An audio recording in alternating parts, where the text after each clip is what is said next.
AK-47 से गोली चली है। आपसे माला के सीवान में मौजूद है सर, छात्र से मिले, क्या कहेंगे? बिल्कुल, इसको लेकर के तो पूरे देश में हंगामा है कि AK-47 से गोली क्यों चली सिवान में। दिल्ली में पैलेट गन की चर्चा है और सिवान में AK-47 को लेकर के, और ये पूरे देश में आवाज़ उठी है कि ये बिल्कुल ये जो गोली चली है ये गलत है, और AK-47 से उसका इस्तेमाल तो और भी ज़्यादा गलत है।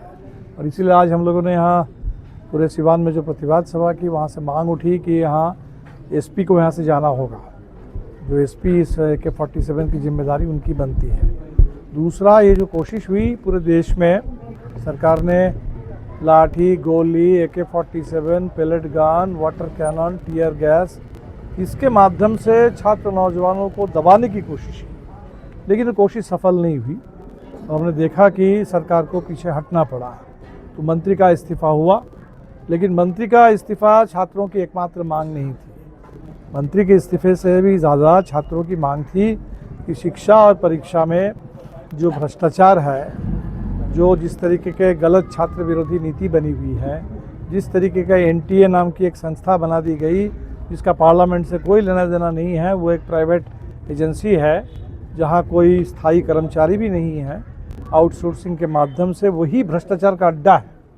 इसलिए छात्रों की मांग है कि NTA को भंग करो। और ये जो देश में नई शिक्षा नीति आई है, जिससे पूरे शिक्षा पर एक तो महंगी हो रही है, निजीकरण हो रहा है और RSS का कब्जा हो रहा है। जो नीट परीक्षा है वो पूरे देश में जिस तरीके से एक सेंट्रलाइज सिस्टम है, उससे भी और ज़्यादा भ्रष्टाचार बढ़ रहा है। तो छात्रों की जो मांगें हैं वो मांगें अभी तक पूरी नहीं हुई। हम लोगों की बात है कि भाई छात्रों की पूरी मांग सरकार सुने और उसको पूरा करे। बिहार में हम देख रहे हैं कि जेन जी के बाद अब जो स्कूली बच्चे हैं, जो छात्र हैं जिनको हम जेन अल्फ़ा कहते हैं, वो छात्र भी जगह जगह अपनी आवाज़ बुलंद कर रहे हैं। उनके सामने भी सवाल है कि स्कूलों को बंद कर दिया जा रहा है।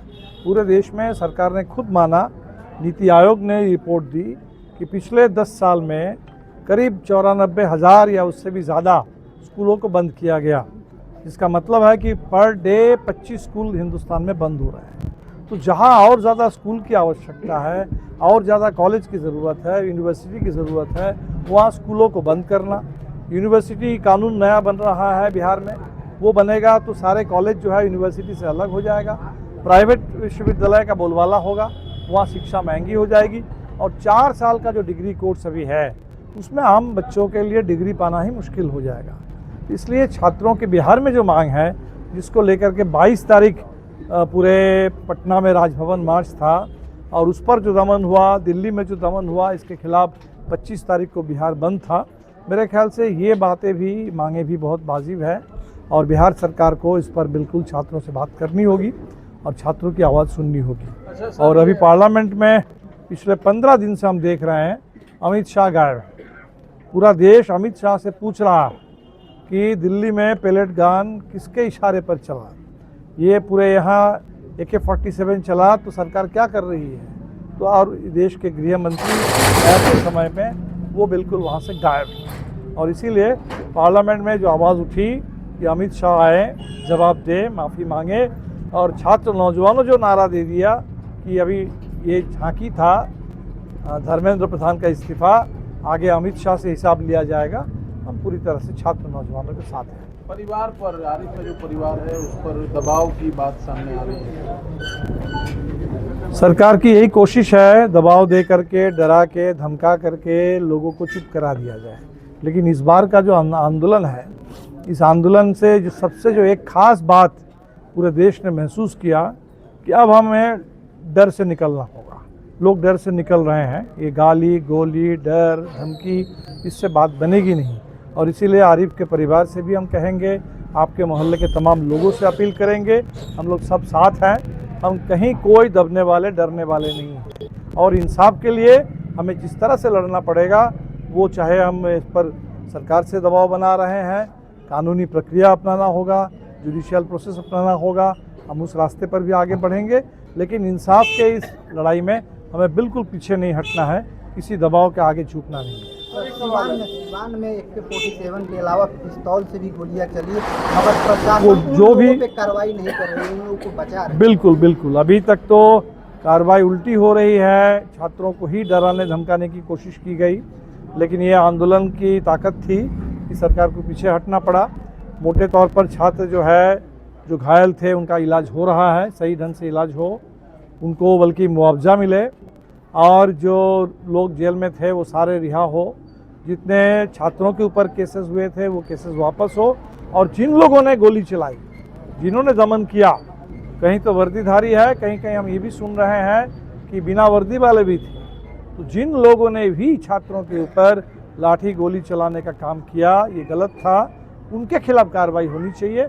हम इस पर भी जगह जगह हमारे साथी तैयारी कर रहे हैं, इस पर भी हम लोग FIR करेंगे और कानून जो है सही ढंग से काम करे और दोषियों को सजा मिले। आपने कहा सर कि SP को जाना होगा, आगे अगर SP यहाँ से नहीं जाते हैं तो आप लोग ये तो पूरे सिवान, देखिए सिवान के लोगों को पता है कि इस तरीके का अन्याय के खिलाफ कैसे आंदोलन किया जाता है।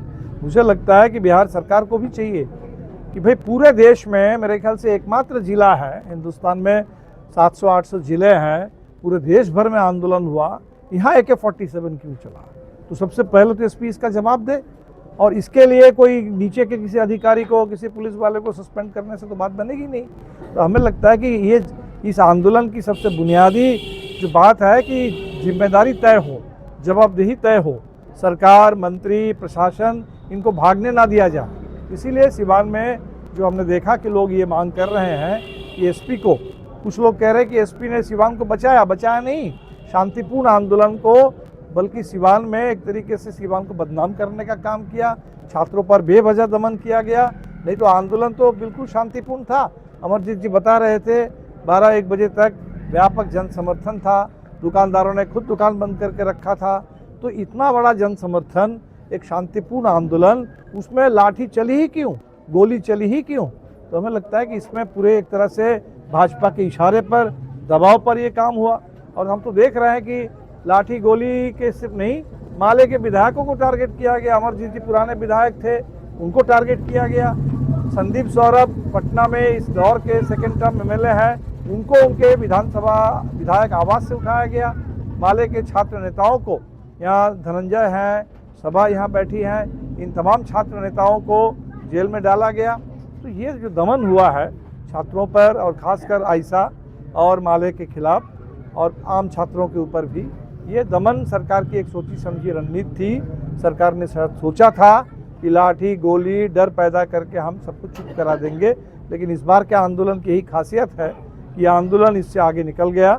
अब सरकार को पीछे हटना है और जवाब देना है। एक सवाल है कि अभी तक सरकारी स्तर पर कुछ घोषणाएं नहीं हुई, पीड़ितों को इलाज करा के छोड़ बिल्कुल, दिया ये गया मांगे है। हैं, ये मांगे क्या लगता है सर किस तरह के निष्ठुर सरकार के? अभी तक तो सरकार ने बहुत मिनिमम घोषणा की।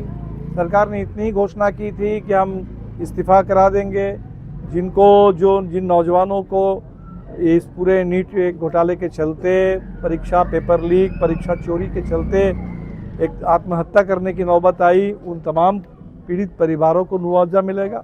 और ये बात थी कि तमाम शिक्षा सुधार के लिए भी छात्रों से आगे बात होगी, और एक जो दमनात्मक कार्रवाई है उस पर पूरी रोक लगेगी। तो अभी तक जितनी सरकार ने घोषणा की थी दिल्ली में, उस पर भी पूरा अमल नहीं हुआ। और बिहार सरकार ने तो सिर्फ इतनी घोषणा की कि हम लोगों को रिहा कर देंगे और केसेस वापस लेंगे। तो सरकार ने अभी तक जितनी घोषणा की उस पर पूरी तरह से अमल हो, हम इस पर देखेंगे। और जो छात्रों की लंबित मांगे हैं, जिस पर अभी तक सरकार ने कुछ घोषणा नहीं की, वो आंदोलन की बिल्कुल वाजिब मांग है, उस पर आंदोलन जारी रहेगा। और पूरा दिल्ली में भी और पूरे देश में छात्र नौजवान इस आंदोलन को, अगस्त के महीने में उनके आगे के कार्यक्रम है, जब तक उनकी मांगें सुनी ना जाए और उस पर सरकार सम्मानजनक कोई रास्ता ना निकाले, तब तक ये आंदोलन जारी रहेगा।